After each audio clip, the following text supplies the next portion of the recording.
மூஷிகவாகன மோதகஸ்தே ಶ್ಯಾಮಳಕರ್ಣ ವಿಳಂಬಿತಸೂತ್ರ ವಾಮನರೂಪ ಮಹೇಶ್ವರಪುತ್ರ ವಿಘ್ನ ವಿನಾಯಕ ಪಾದ ನಮಸ್ತೆ ಅಪ್ಪ ಗಣೇಶ.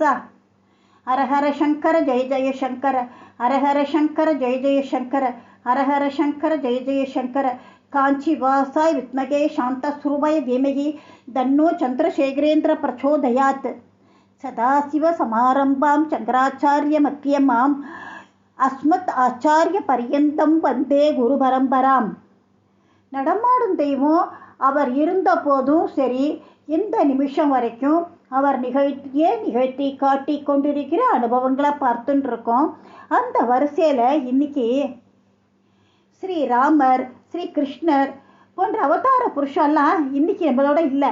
ஆனால் நம்மளுக்கு இன்றளவும் அவளோட அனுகிரகம் கிடச்சின்னு தான் இருக்குது.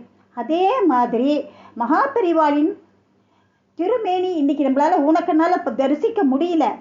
அதே சமயம் அவள் அடக்கம் செஞ்சு அதன் மேலே எழுதியிருக்கிற பிருந்தாவனம் என்னும் அதிஷ்டானத்தில் பெரிவாளின் அவதார திருமேனிக்கு சமம். அது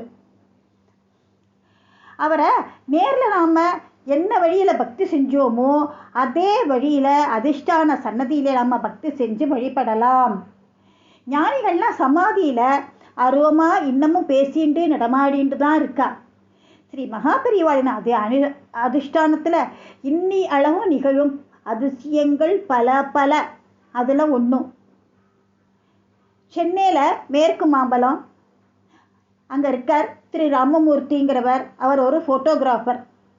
ஒரு முறை அவருக்கு தீராத வயிற்று வலி, ரொம்ப வயிற்று வலியால் கஷ்டப்பட்டார்.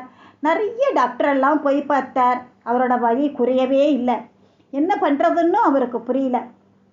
அவரோட நண்பர் விக்னேஷ் ஃபோட்டோ ஸ்டுடியோக்காரர் குமார், அவர் பேர் விக்னேஷ் குமார் தான். அவர் சின்ன வயசில் மகாபெரிவாளை சுற்றி வந்து ஒம்பாச்சி தாத்தான்னு சுற்றி வந்து விளையாடினவர். அவர் சொன்னாராம், நீங்கள் ஒரு தடவை காஞ்சிபுரம் சங்கர் மடம் போயிட்டு அங்கே நித்திய வாசனம் செய்யும் மகாபெரிவாளோட அதிஷ்டானத்தை ஒரு முறை அங்க பிரதர்ஷனம் பண்ணிட்டு வாங்கோன்னு சொல்லியிருக்கார். அவரோட நண்பரும் கிளம்பி போனார். போயிட்டு அதிஷ்டானத்தை அங்க பிரதர்ஷனம் பண்ணிட்டு திரும்பி வந்துட்டார். வந்து டாக்டர்கிட்டலாம் காமிச்சார்.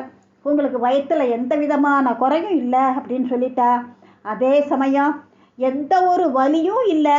அந்த வலியெல்லாம் மாயமாக மறந்து போச்சு, பறந்து போயிடுத்து. அதிஷ்டான மகிமையை எப்படி விவரிக்கிறது? இந்த மாதிரி ஒருத்தர் இல்லை, ரெண்டு இல்லை, கணக்கில்லாத பேர் குணமானவா இருக்கா இந்த லோகத்தில். அதே மாதிரி இன்னொன்று, காஞ்சிபுரம் பஸ் ஸ்டாண்டு வாசலில் பூ வியாபாரம் செய்வோம் காமாட்சி அம்மாள்னு. அவர் மகாபெரிவாளோட பரம பக்தன்னாக்க எப்படி வர்ணிக்கிறதுன்னு விவரிக்கிறதுன்னு தெரியல. அப்படி ஒரு பக்த அவளோட பக்திக்கு ஈடாக சொல்கிறதுக்கு வேறு ஒன்று ரொம்ப கஷ்டம்.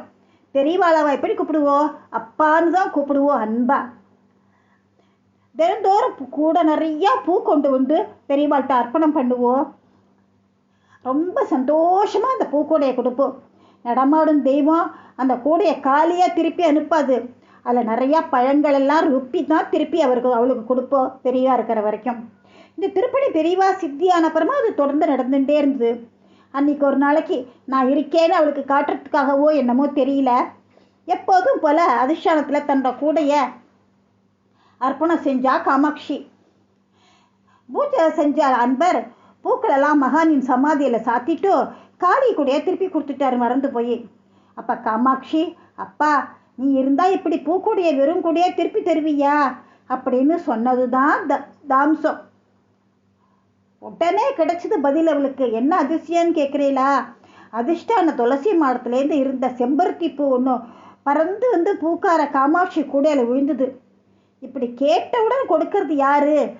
நம்ம கண்கண்ட தெய்வம்தான் ஸ்ரீ மகாபெரிவாளும் அவரது அதிஷ்டானமும் தான். நமக்கு என்ன வேணுமோ அதை அதிஷ்டானத்தில் போய் மனசார உண்மையான பக்தியோடு வேண்டிண்டா நிச்சயம் எல்லா நன்மைகளும் நமக்கு கிடைக்கும்.